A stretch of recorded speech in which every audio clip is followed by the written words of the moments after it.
Ini sekarang lawyernya Richard yang ketiga ya? Saya lawyernya Richard yang ketiga. Yang ketiga? Iya. Dan gimana proses Roni kemudian ditunjuk oleh Richard sebagai lawyer? Sebelumnya kan ada lawyer yang pertama, lawyer yang kedua gitu. Iya.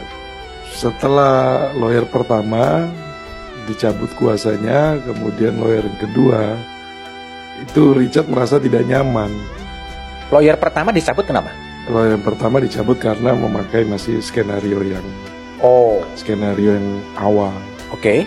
Jadi akhirnya disampaikan bahwa Richard bilang saya mau mengatakan sebenar-benarnya ya.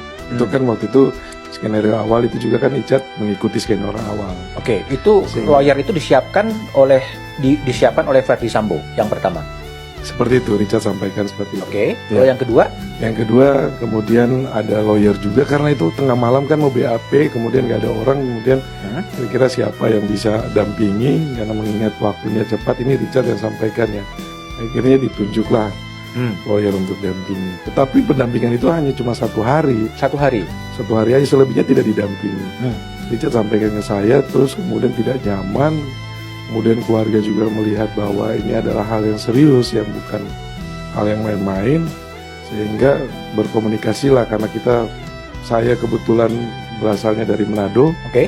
Kemudian saya dekat dengan keluarganya juga yang di Manado. Udah kenal duluan? Sudah.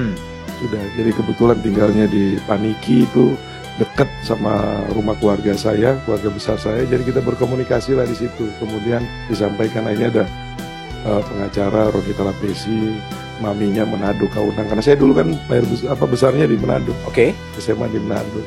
Itu diceritakanlah profil saya. Dulu saya pernah pegang kasusnya Pak Ahok, kemudian saya pernah pegang kasusnya korban Tugu Tani. Ada beberapa kasus yang saya pegang. Akhirnya keluarga memang meminta untuk mendampingi Richard Eliezer, mengingat bahwa ancamannya ini kan ancaman hukuman mati, nggak bisa main-main kan. Nah, dalam proses itu akhirnya saya bertemu dengan orang tuanya, kemudian bertemu sama Richard, dan ya udah saya jadi pengacaranya. Dan artinya memang Bang Roni memang ditunjuk dan dibiayai oleh keluarga dari Richard ya? Saya prodeo di sini, Mas. Prodeo? Iya, saya prodeo, Mas Budiman. Sama sekali nggak ada professional fee? Tidak ada. Loh, jadi Anda mondar-mandir ke mana? Ke pengadilan dan lain sebagainya betul-betul prodeo? Iya. Kenapa memilih jalur prodeo sebetulnya? Ya, kami memang kan terpanggil ya.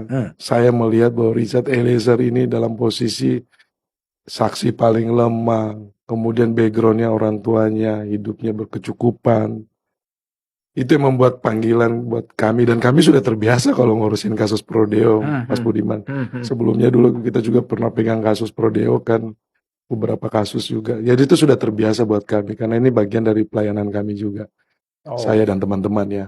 Jadi tidak ada masalah kalau prodeo. Nggak ada masalah ya? Iya. Artinya rezeki bisa dicari di tempat yang lain kira-kira. Ya, kita subsidi silang. Ya. Dari kasus yang profesional pasti. Dan itu selalu di kantor saya seperti itu, Mas Budiman. Kita selalu harus ada kasus yang prodeo. Kebetulan kasus ini menarik. Sampai sekarang suara Roni parau gitu ya? Iya, karena memang kan mengingat dari kemarin kan kurang istirahat. Kita bedah berkas, kita diskusi, kemudian bagaimana mengatur strategi.